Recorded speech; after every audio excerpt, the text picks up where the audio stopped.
LOP గారు కూర్చోండి. LOP గారు కూర్చోండి. కూర్చోండి మేడం. క్లోజ్ చేయండి. ముగించండి మేడం.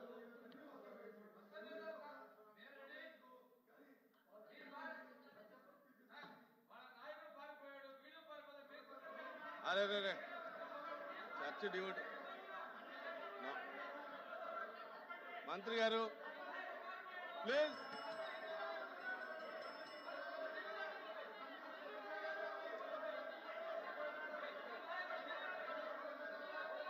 ప్లీజ్ కూర్చోండి. Please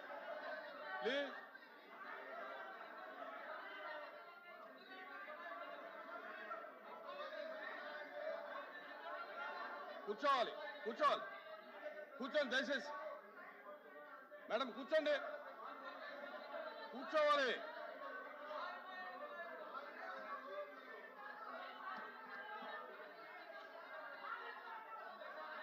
please.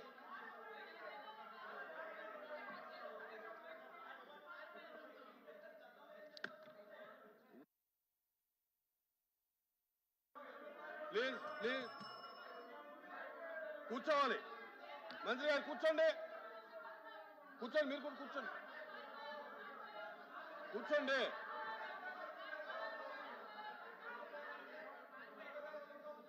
ప్లీజ్ కూర్చోండి. ప్లీజ్ రాంభూపాల్ రెడ్డి గారు కూర్చోండి. రవిబాబు గారు కూర్చోండి. ఇజ్రాయల్ గారు కూర్చోండి.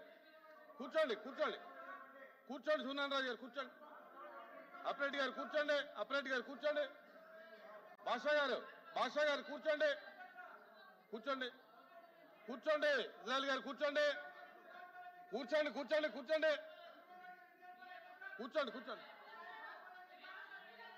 ఇజ్రాయల్ గారు నా అధ్యక్ష గౌరవ సభ్యులు 2019 నుంచి 24 వరకు చంద్రబాబు నాయుడు గారు పారిపోయారని మీరు అంటున్నారు అధ్యక్ష. మీరు నాకు తెలిసినంత మీరు ఎమ్మెల్యే కాదనుకుంటప్పుడు చంద్రబాబు నాయుడు గారు హౌస్కి వచ్చారు. శాసనసభ సాక్షిగా నా తల్లిని అవమానించారు అధ్యక్ష. అది గుర్తుపెట్టుకోండి. మీరు గౌరవ సభతో వస్తున్నారు. మా తల్లిని అవమానించారు. ఈ రోజు మీరు కావాలని పోస్టులు కూడా అక్కడ పెడుతున్నారు. మా తల్లిని అవమానించారు. ఆ రోజు మీకు గుర్తురాదా? ఎక్కడ అవమానించలేదు సార్, ఎక్కడ అవమానించలేదు. మీరు ఎట్లా మాట్లాడారో. మీరు ఉన్నారా హౌస్ లో ఆ రోజు కూర్చోండి. మా తల్లిని అవమానించారు. అక్కడ హౌస్ లో షర్మిల గారిని అవమానిస్తారు, విజయలక్ష్మి గారిని అవమానిస్తారు, మా తల్లిని అవమానిస్తారా? ఏం గుర్తురాదా మీకు? అదే ఒక్క నిమిషం నేను కూడా మాట్లాడచ్చు. గుర్తుపెట్టుకోండి. ఒక్క నిమిషం నేను కూడా మాట్లాడండి. ఏనాడు మేము మాట్లాడలేదు. ఏనాడు జగన్మోహన్ రెడ్డి గారి కుటుంబం గురించి మేము ఏనాడు మాట్లాడాల. మా సభ్యులు ఏనాడు మాట్లాడాల. శాసనసభ సాక్షిగా మా తల్లిని అవమానిస్తే కూర్చోమంటారా? 22 వరకు చంద్రబాబు నాయుడు గారు ప్రతిరోజు హౌస్కి వచ్చారు. ప్రతిరోజు హౌస్ నిలబడ్డాడు. సింగిల్ గా నిలబడ్డాడు. సింహంగా గుర్తుపెట్టు. సింగిల్ గా నిలబడ్డాడు. పోరాడారు.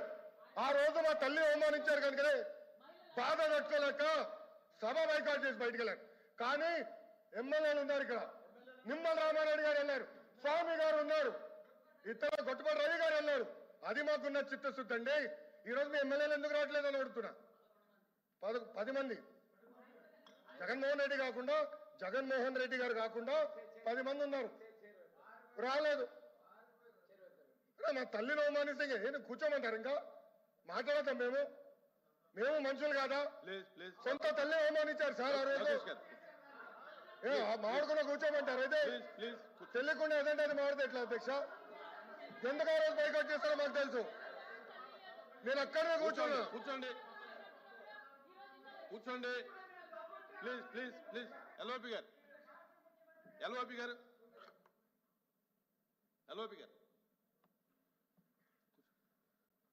సార్ ఇప్పుడు సభ్యులు వచ్చి మాట్లాడారు. ఇప్పుడు సందర్భాన్ని వచ్చి తీసుకొచ్చారు. ఎవరు తల్లిని, ఎవరు చెల్లిని, ఎవరు కుటుంబ సభ్యుల్ని ఎవరు అవమానించినా సరే ఎవరు కూడా ఉపేక్షించేది లేదు, సహించేది లేదు. దాన్ని ఎవరు సమర్థించేది కూడా లేదు. దాన్ని ఎప్పుడు కూడా సమర్థించాం దాన్ని. అది అలాంటి సందర్భాలు వచ్చి మళ్ళీ మనం లేని సందర్భాలను ఇక్కడ తీసుకొచ్చి సభల్లో ఉండి ఏ సందర్భం మాట్లాడి రికార్డులో లేని విషయాల్ని, అవసరం లేని విషయాల్ని ఇక్కడ తీసుకొచ్చి అనవసరంగా హోందాగా మనం ప్రవర్తించాలి అధ్యక్ష. ఒక తప్పుగాని దాన్ని మీరు సమర్థించట్లేదు, ఎట్టి పరిస్థితుల్లో సమర్థించట్లేదు, ఎట్టి పరిస్థితుల్లో సమర్థించట్లేదు అన్నారు. ఎట్టి పరిస్థితుల్లో సమర్థించట్లేదు, శ్రీకాంత్ సమర్థించట్లేదు అంటారు సార్. అధ్యక్ష సమర్థించట్లేదు అంటారు. ఒక్క నిమిషం. ఇప్పుడు సమర్థించట్లేదు అంటారు. ఎవరైతే ఆ రోజు అవమానించారో టికెట్ ఇచ్చారు కదా అధ్యక్ష, మళ్ళీ సమర్థిస్తాం కాదా అది? ఎవరైతే మా తల్లిని అవమానించారో వాళ్ళకి మళ్ళీ టికెట్ ఇచ్చారు, వాళ్ళు ఓడిపోయారు, అది డిఫరెంట్ స్టోరీ. బట్ టికెట్ ఇచ్చినప్పుడు సమర్థిస్తాం కాదా అధ్యక్ష? అది ఎట్లా మారుతారు అధ్యక్ష? ఎల్ఓపి గారు దయచేసి ఆలోచించమని కోరుతున్నా. ఆ రోజు సమర్థించారు, టికెట్ ఇచ్చారు, ఓడిపోయారు ఆ వ్యక్తి, దానికని ఏమంటారు అధ్యక్ష? సో దయచేసి ఆనాడు చంద్రబాబు నాయుడు గారు 2.5 సంవత్సరాలు నాకు గుర్తున్నంత వరకు అధ్యక్ష 2.5 years హౌస్కి వెళ్ళారు. దాని తర్వాత ఎప్పుడైతే మా తల్లిని అవమానించారో అప్పుడే బయటకు వచ్చి వీడియోలు ఉన్నాయి, ఎవరేం చేస్తారో తెలుసు, రాష్ట్ర ప్రజలు ఆనాడు చూశారు, అన్ని బయట ఉన్నాయి అధ్యక్ష. మళ్ళీ ఎందుకు సమర్థిస్తారో రాకపోతే అర్థం అవట్లేదు. ఒకసారి అధ్యక్ష సార్, ఇప్పుడు బడ్జెట్ మీద చర్చ కొనసాగట్లేదు. ఆరోపణలు అధ్యక్ష, నేను అన్నదాన్ని వాళ్ళు మాట్లాడాను. మా నాయకుడు ఇప్పుడే మా లోకేష్ రావు గారు చెప్పారు, సభలో గౌరవ సభలో అవమానించారు కాబట్టి ఈ సభని గౌరవ సభగా మార్చి ముఖ్యమంత్రిగా వస్తామని సభలో చెప్పి మేము బయటికి వెళ్ళాం అధ్యక్ష. సమాధానం ప్రజలకు చెప్పకుండా వెళ్ళలేదు అధ్యక్ష. రెండోది, బొత్స గారు ఎల్ఓపి గారు 2014-19 ఇదే హౌస్లోకి మాట ఇచ్చారు అధ్యక్ష.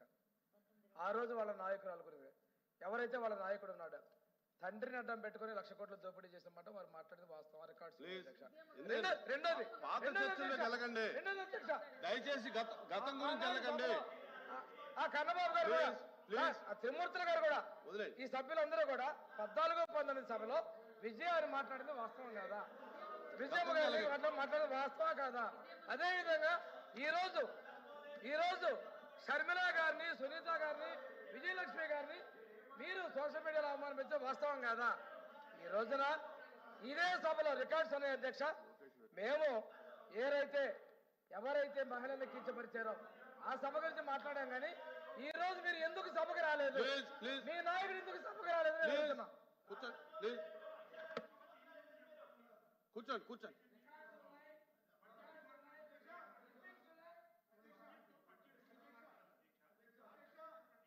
కూర్చోండి.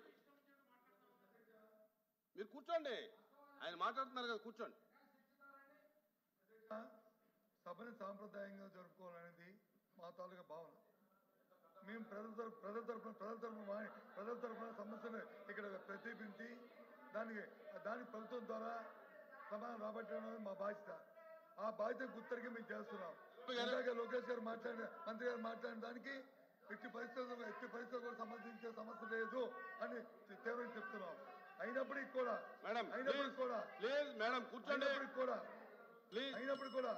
మళ్ళీ గౌరవ సభ్యులు వచ్చి మాట్లాడడం అనేది అది కరెక్ట్ కాదు. రికార్డు తీయండి, డిబేట్ పెట్టండి, మాకు అభ్యంతరం కాదు. అప్పుడు ఎవరి దగ్గర ఏ విషయాల్లో ఏమంత అంశాల్లో మాట్లాడుకుందాం. మీరు నోటీస్ ఇవ్వండి, మేము నోటీస్ ఇస్తాం, ఇవ్వండి, తప్పులేదు. కానీ లేని సమస్యని, అవసరం లేని సమస్యల్ని, మన గౌరవాన్ని మనం కాపాడుకొని మన గౌరవాలు తగ్గించుకునేటట్టు ఈ అవసరం మాత్రం ప్రవర్తించాలని కోరుతున్నాను. ఎల్ఓపి గారు కూర్చోండి.